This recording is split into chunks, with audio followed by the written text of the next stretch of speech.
بسم اللہ الرحمن الرحیم۔ حضرت مسلم بن عقیل رضی اللہ تعالیٰ عنہ کا خط آنے کے بعد حضرت امام حسین رضی اللہ تعالیٰ عنہ کو کوفیوں کی درخواست قبول فرمانے میں کوئی وجہ تعمیل وجائے عذر باقی نہیں رہی تھی۔ ظاہری شکل تو یہ تھی اور حقیقت میں قضاء و قدر کے فرمان نافذ ہو چکے تھے۔ شہادت کا وقت قریب آ چکا تھا۔ جذبہ شوق دل کو کھینچ رہا تھا۔ فداکاری کے ولولوں نے دل کو بیتاب کر دیا تھا۔ حضرت امام رضی اللہ تعالیٰ عنہ نے سفر عراق کا ارادہ فرمایا اور اسباب و سفر درست ہونے لگا۔ نیاز مندان ساقط العقید کو اطلاع ہوئی، اگرچہ ظاہر میں کوئی مخفی صورت پیش نظر نہ آئی، اور حضرت مسلم رضی اللہ تعالیٰ عنہ کے خط سے کوفیوں کی عقیدت ورادت اور ہزارہا آدمیوں کے حلقہ بیت میں داخل ہونے کی اطلاع مل چکی۔ غدر اور جنگ کا بظاہر کوئی قرینہ نہ تھا، لیکن صحابہ کے دل اس وقت حضرت امام رضی اللہ تعالیٰ عنہ کو سفر کو کسی طرح حضرت امام رضی اللہ تعالیٰ عنہ کے ہمراہ تھے۔ سب نے شہادت پائی۔ حضرت عقیل رضی اللہ تعالیٰ عنہ کے فرزندوں میں حضرت مسلم رضی اللہ تعالیٰ عنہ تو حضرت امام رضی اللہ تعالیٰ عنہ کے کربلا پہنچنے سے پہلے ہی مع اپنے دو صاحبزادوں محمد اور ابراہیم رضی اللہ تعالیٰ عنہ کے شہید ہو چکے، اور تین فرزند حضرت عبداللہ، حضرت عبد الرحمن اور حضرت جعفر برادران حضرت مسلم علیہ رضوان امام رضی اللہ تعالیٰ عنہ کے ہمراہ کربلا حاضر ہو کر شہید ہوئے۔ حضرت جعفر طیار رضی اللہ تعالیٰ عنہ کے دو پوتے حضرت محمد اور حضرت اون رضی اللہ تعالیٰ عنہما حضرت امام رضی اللہ تعالیٰ عنہ کے ہمراہ حاضر ہو کر شہید ہوئے۔ ان کے والد کا نام عبداللہ بن جعفر ہے۔ حضرت امام رضی اللہ تعالیٰ عنہ کے حقیقی بھانجے ہیں۔ ان کی والدہ حضرت زینب رضی اللہ تعالیٰ عنہ حضرت امام رضی اللہ تعالیٰ عنہ کی حقیقی بہن ہیں۔ صاحبزادگان اہل بیت میں سے 17 حضرات حضرت کے ہمراہ حاضر ہو کر رتبہ شہادت کو پہنچے، اور حضرت امام زین العابدین بیمار اور عمر بن حسن اور محمد بن عمر بن علی اور دوسرے صغیر السن صاحبزادے علیہم رضوان قیدی بنائے گئے۔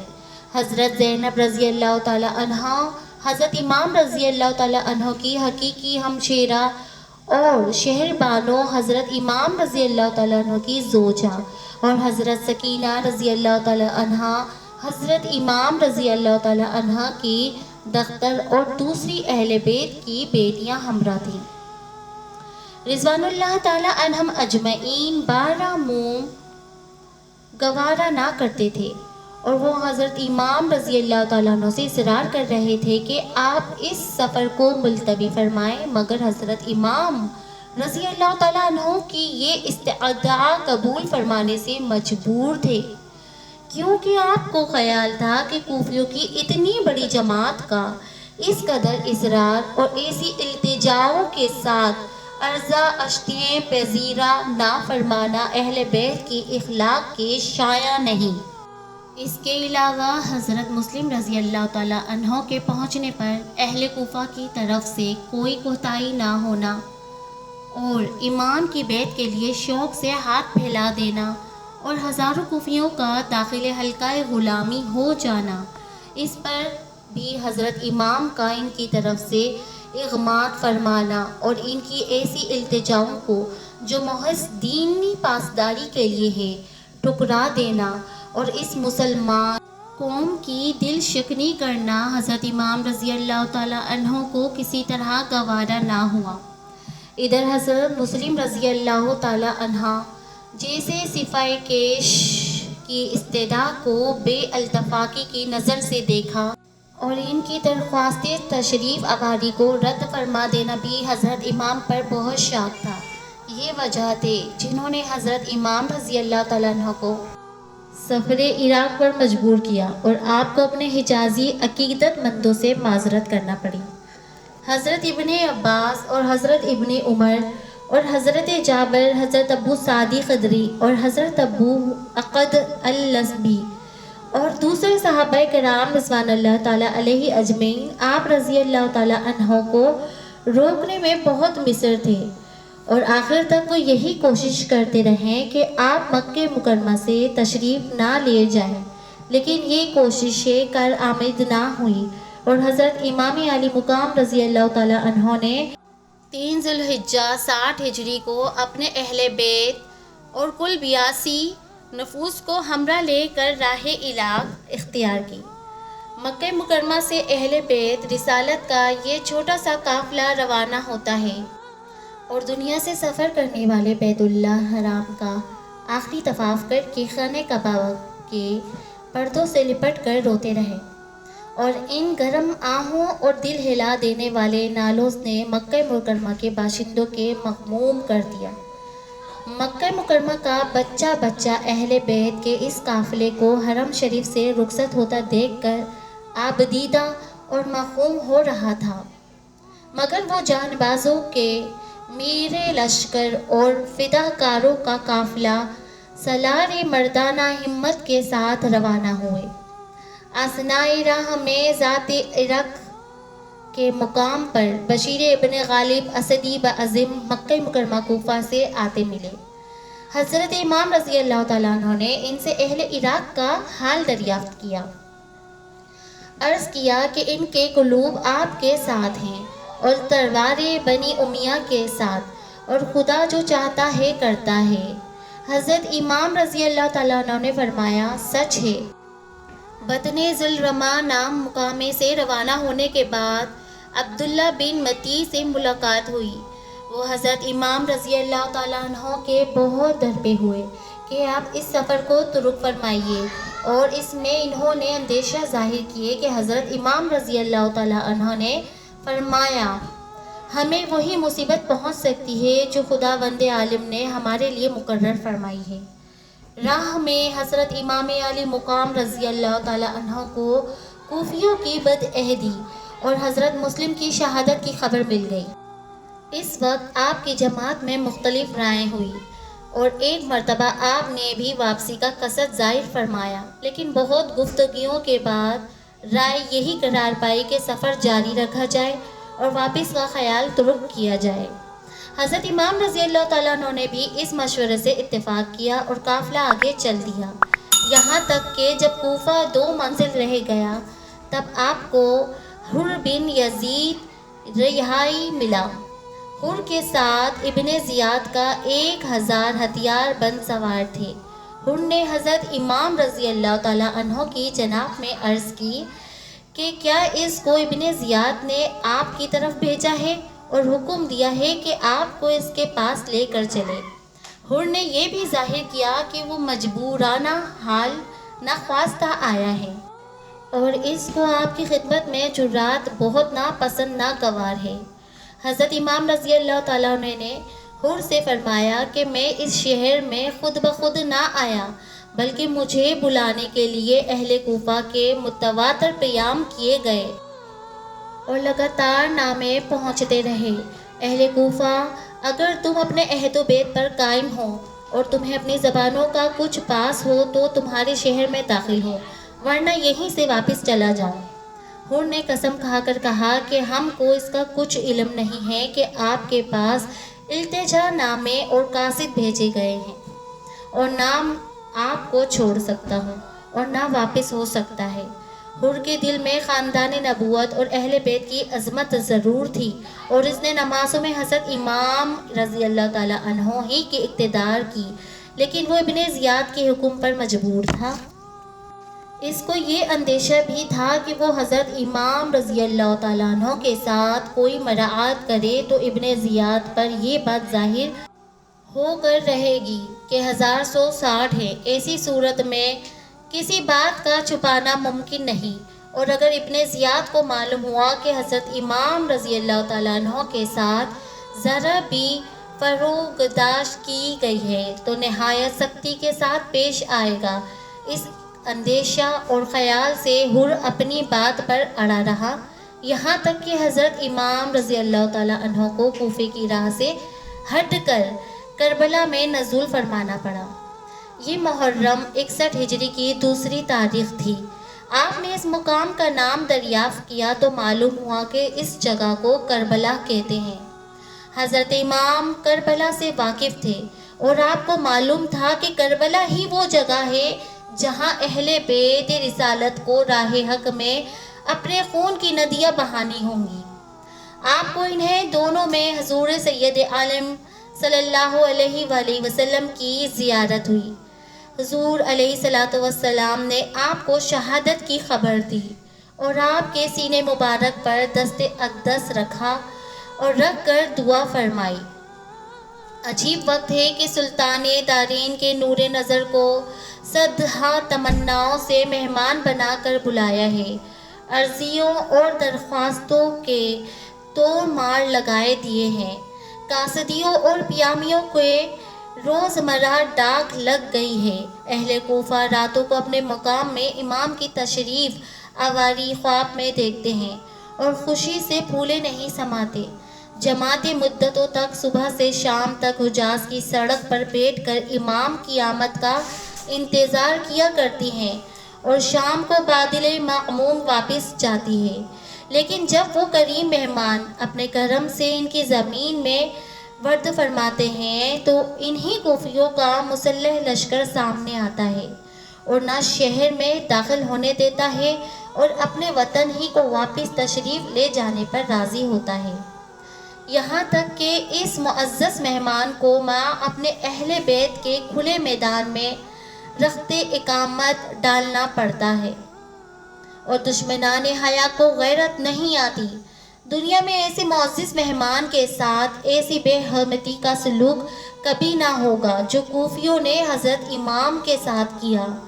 یہاں تو اس مسافران وطنی کا سامان بے ترتیب پڑا ہے اور ادھر ہزاروں سوار کا مسلح لشکر مقام خیمہ زن ہے جو اپنے مہمان کو نیزوں کی نوکوں اور تلواروں کی دھاریں دکھا رہا ہے اور بجائے ادب میزبانی کے خود خواری پر تلا ہوا ہے۔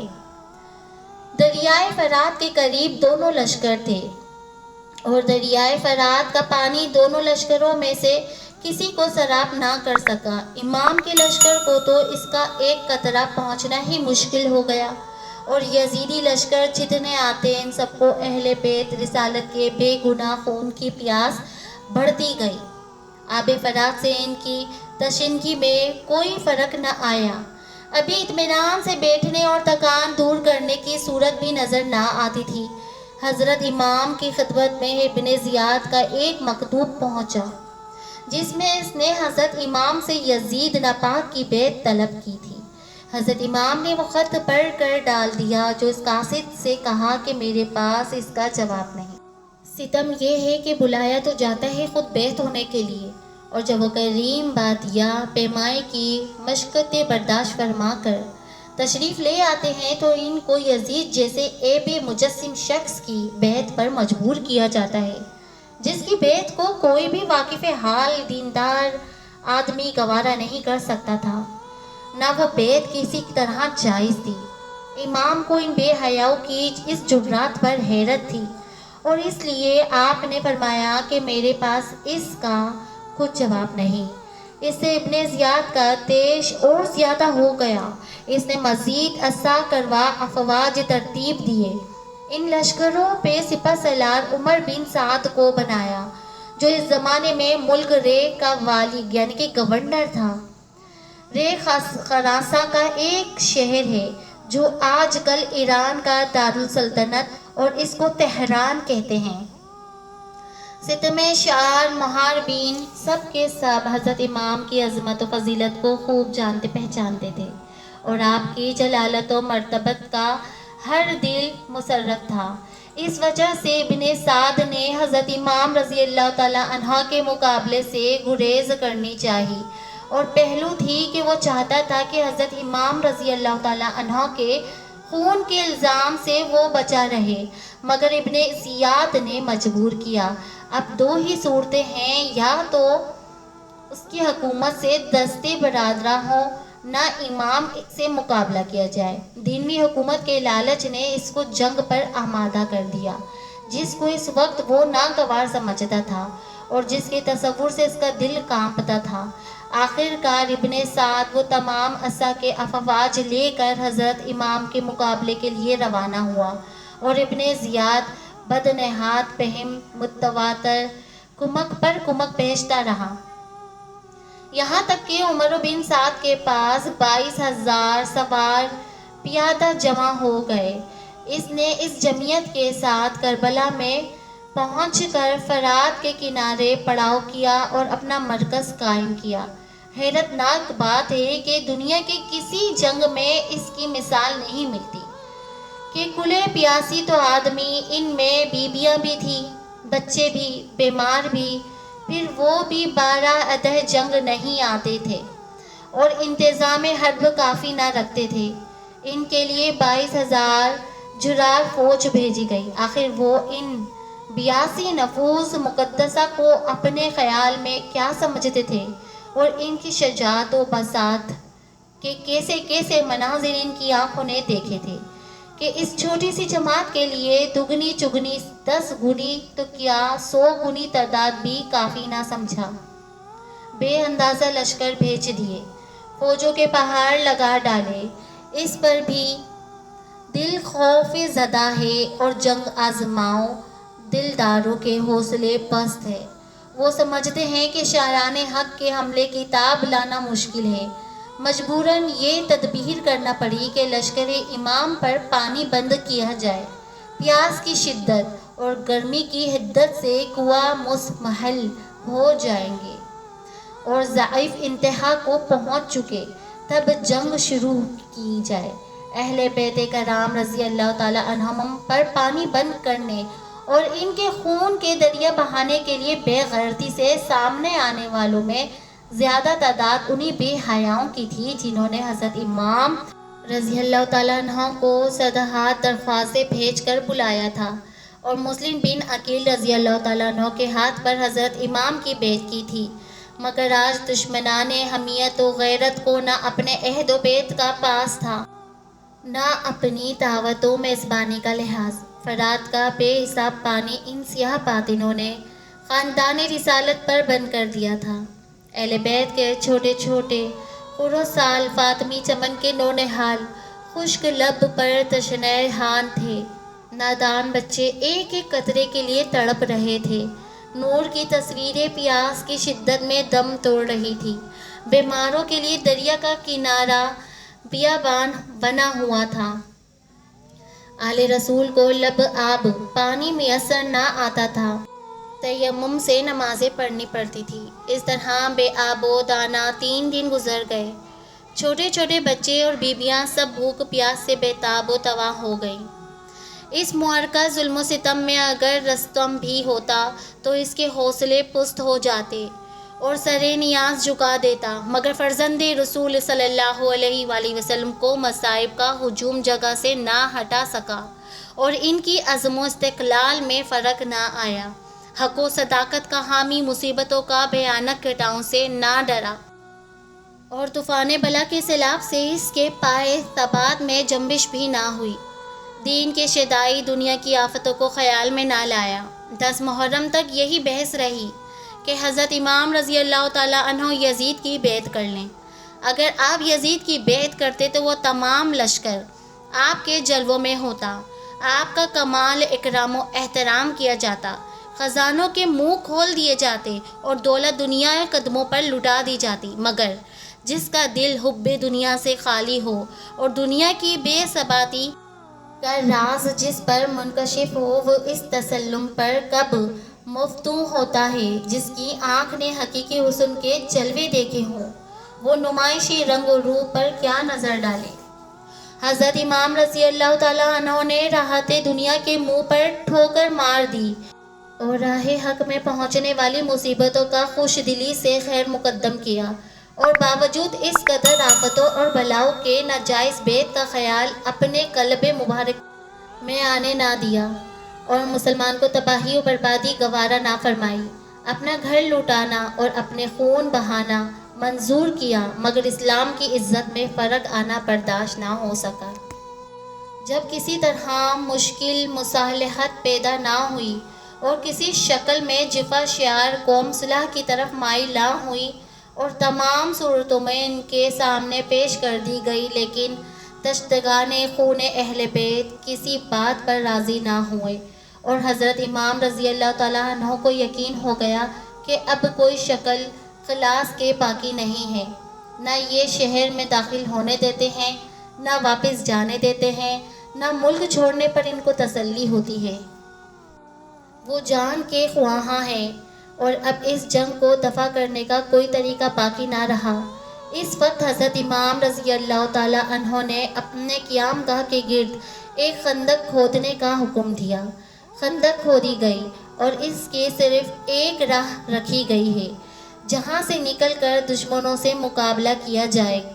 خندق میں آگ جلا دی گئی تاکہ اہل خیمہ دشمنوں کے ایذا سے محفوظ رہیں۔ 10ویں محرم کا قیام نما دن آیا۔ جمعے کی صبح حضرت امام رضی اللہ تعالیٰ عنہ نے اپنے تمام رفقا اہل بیت کے ساتھ فجر کے وقت اپنی عمر کے آخری نماز با جماعت نہایت ذوق و شوق تردیہ خشوع کے ساتھ ادا فرمائی۔ پیشیانوں نے سجدے میں خوب مزے لیے، زبانوں نے قرات و تسبیحات کے لطف اٹھائے۔ نماز سے فراغ کے بعد خیمے میں تشریف لائے۔ 10ویں محرم کا آفتاب قریب طلوع ہے۔ امام عالی مقام رضی اللہ تعالیٰ عنہ اور ان کے تمام رفقا اہل بیت 3 دن کے بھوکے پیاسے ہیں۔ ایک قطرہ آب میسر نہیں آیا اور ایک لقمہ حلق سے نہیں اترا۔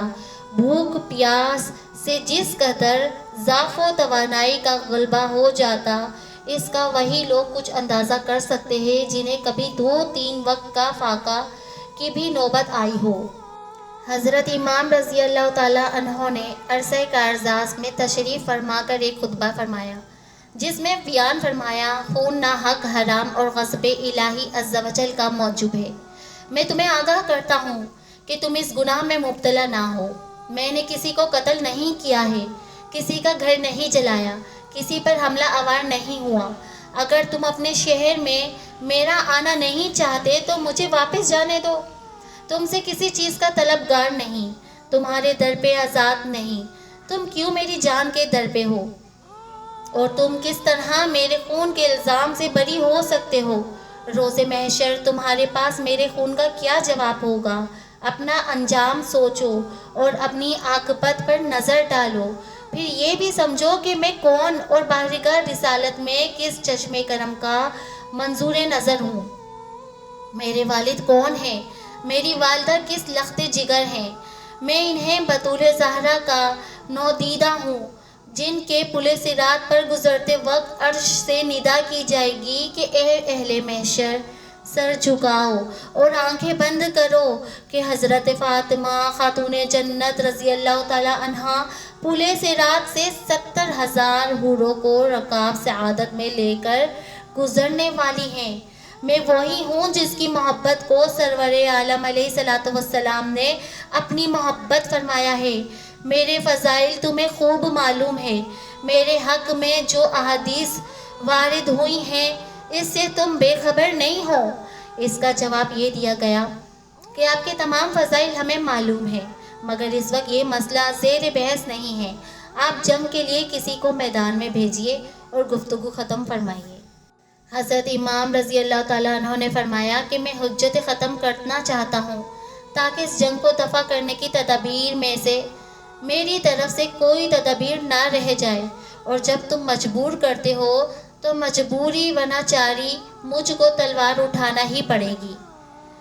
گفتگو ہو رہی تھی کہ گروہ اعداء میں سے ایک شخص گھوڑا دوڑا کر سامنے آیا جس کا نام مالک بن عروہ تھا۔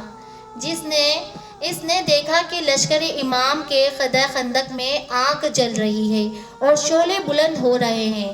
اس تدبیر سے اہل خیمہ کی حفاظت کی جا رہی ہے، تو اس گستاخ بد باطن نے حضرت امام رضی اللہ تعالیٰ عنہ سے کہا کہ اے حسین رضی اللہ تعالیٰ عنہ، تم نے وہاں کی آگ سے پہلے یہیں آگ لگا لی۔ حضرت امام علی مقام